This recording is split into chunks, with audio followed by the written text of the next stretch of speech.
The plan today is to help you get your head around wave functions and quantum numbers because they are the foundation of our current understanding of atomic structure. Now, this is pretty advanced stuff, so please don't try and jump in without having a decent understanding of atomic orbitals and suborbitals and electron configurations. And there is another video in this series you can check out on that first. So where do we start?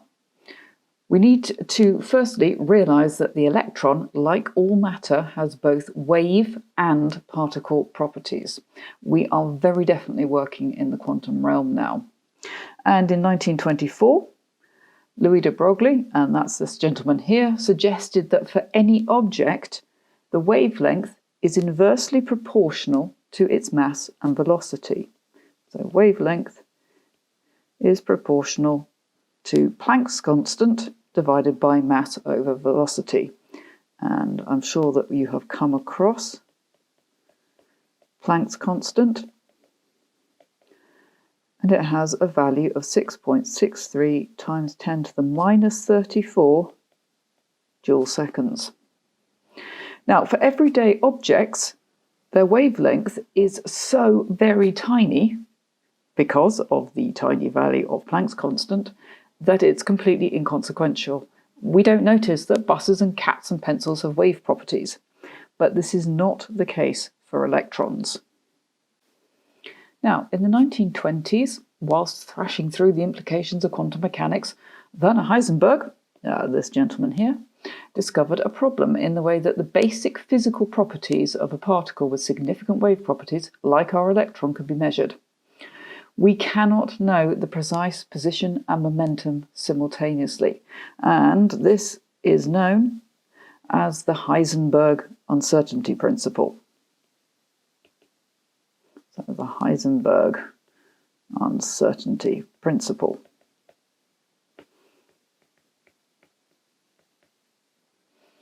So if we can't know the precise location of an electron in an atom, it would be more accurate to consider the probability of an electron being in a certain volume of space. So we're thinking about electrons' behavior in terms of waves more than particles, and this is a big departure from what we were looking at GCSE. So this gentleman here, Owen Schrödinger, incorporated the ideas of both Heisenberg and de Broglie into a mathematical model, and in this mathematical model he introduces us to the concept of a wave function.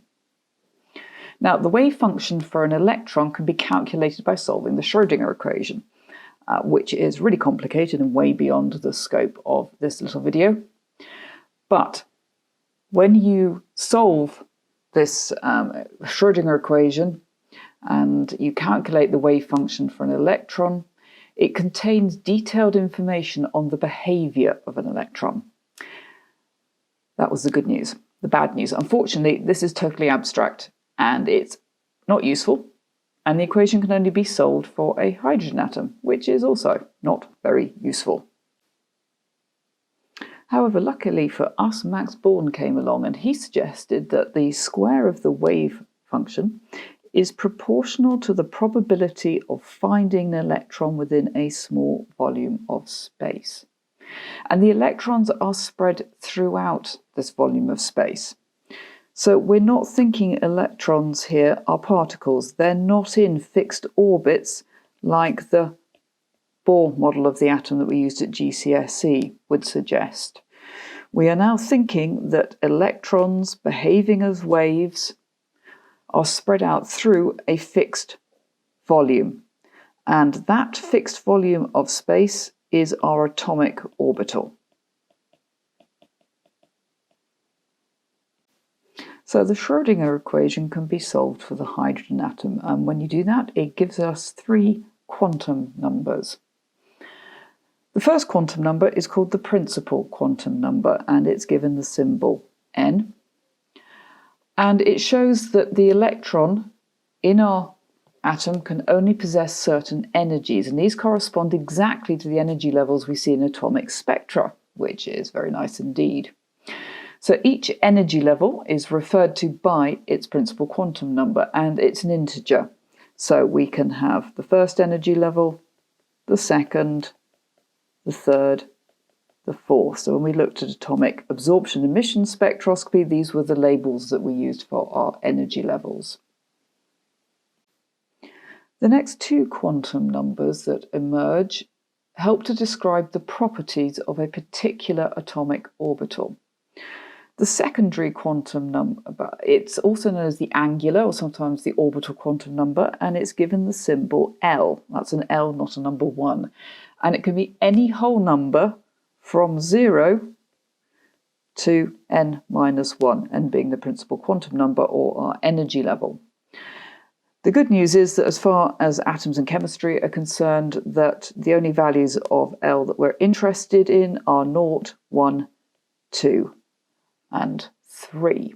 And I'm going to come back to this in a little bit more detail in a second. And then we have the magnetic quantum number. It's given the symbol ML. You need to write that quite carefully. And it can have any value from minus L to plus L.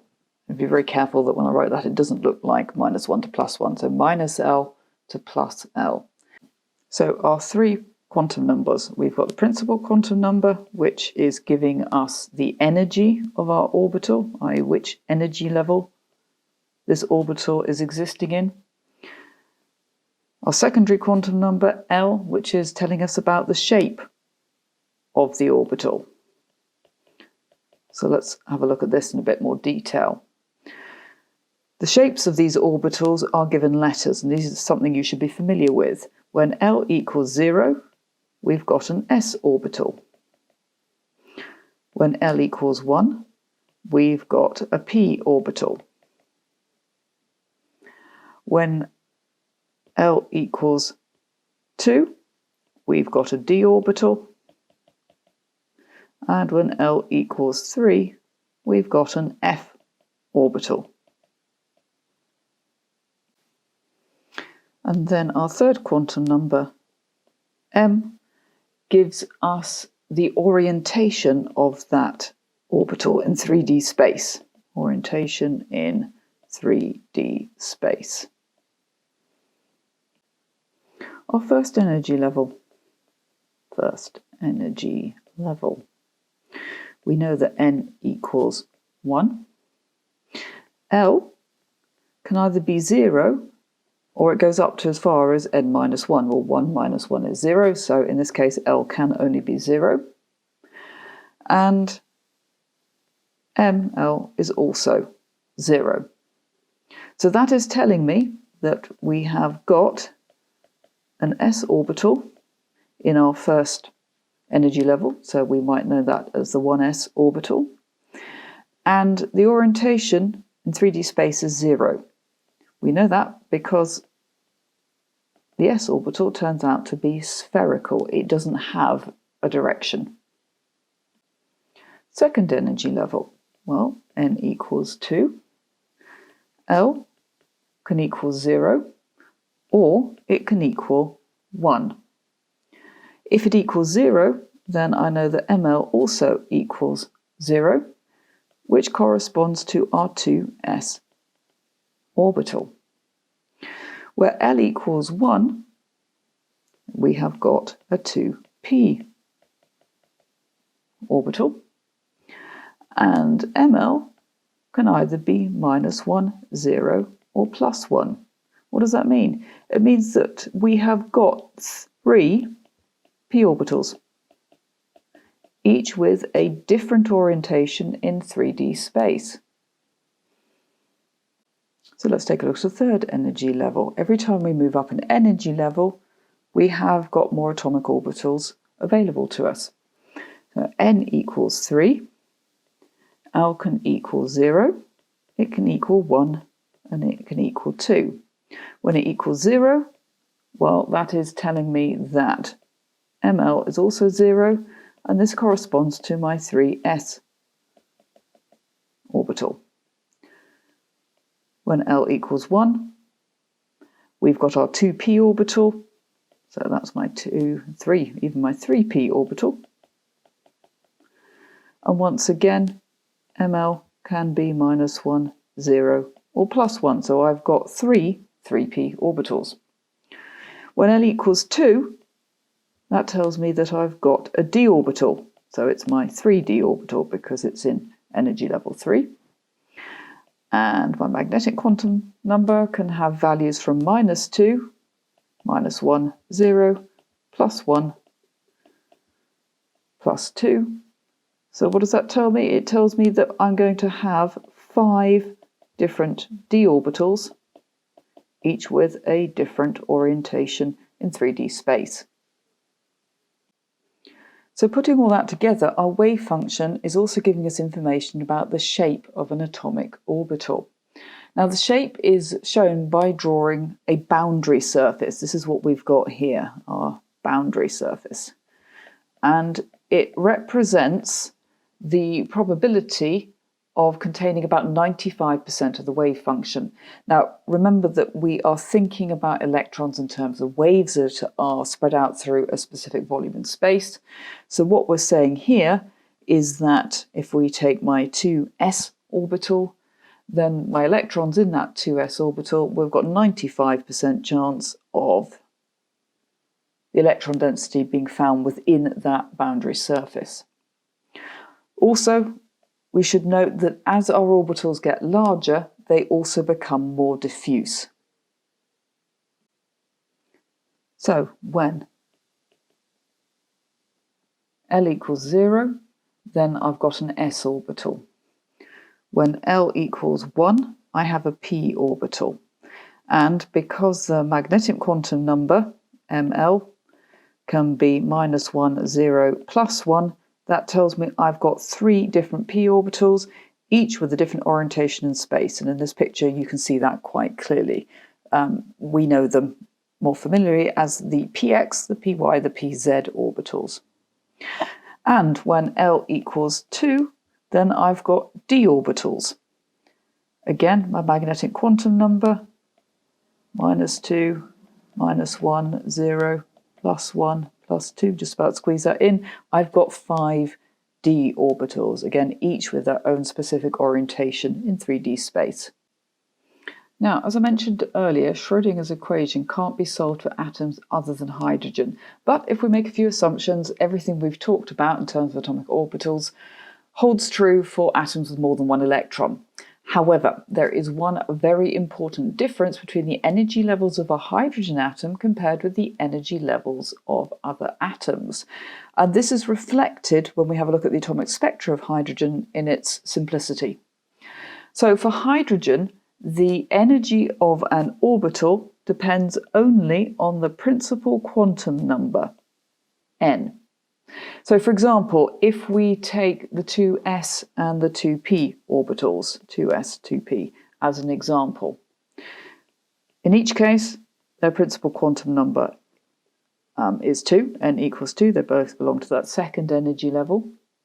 So because the energy depends on n, they've got the same value of n, they have the same energy. They're said to be degenerate. Let's contrast that with atoms that have more than one electron. In this case, the energy of an orbital depends on L, the secondary quantum number. So let's take our 2s and our 2p orbitals again. Well, n equals 2, but that's not relevant here. The key here is L. For our 2s orbital, L equals 0. For our 2p orbital, L equals 1. That tells me that the 2s orbital is of lower energy than the 2p orbital. They are not the same. However, our 3 2p orbitals all have the same secondary quantum number, L equals 1. So they will be of the same energy. Each of our 3 2p orbitals is degenerate. And finally, just to complete the picture, there is a 4th quantum number. And the 4th quantum number has the symbol ms, and it tells us the spin of an electron. An electron can either be spinning clockwise, in which case ms equals +0.5, or anti-clockwise, in which case ms equals -0.5. And once again, We've represented this in terms of doing electron configurations for atoms or ions. Lithium, for example, has got 3 electrons. We know that the first 2 are going to go into the 1s orbital, and our electrons are going to be spin paired. One is going to be spinning clockwise, one anti-clockwise, to minimize the repulsion between them. And of course, the third electron would go into the 2s orbital. So I hope that that clears up a little bit of the background theory behind where we get our atomic orbitals from, in a way that's not going to overwhelm you with the maths. If this has been useful, hit the subscribe button, the effortless way to support your studies. And by clicking the link in the blurb below, it will take you straight to the Crunch Chemistry School, where you'll find all the resources you need to get that A-star grade at A-level. Together we can do this.